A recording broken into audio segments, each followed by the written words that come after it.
வெண்பருத்தி நூலெடுத்து வாய் வெடிச்ச பூவெடுத்து நான் அணிஞ்சிட தொடுத்து வச்ச நடினமான மாலை இது.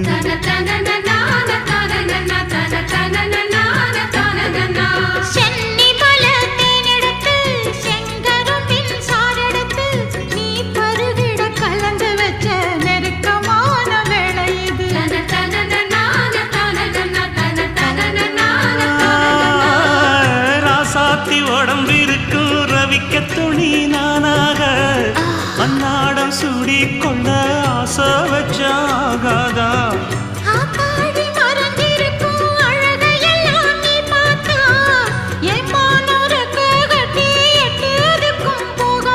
அடிச்சீனி சக்கரையே எட்டி நீயும் நிக்கிறியே நான் ஏங்கி ஏங்கி பார்க்கிற போறாங்க.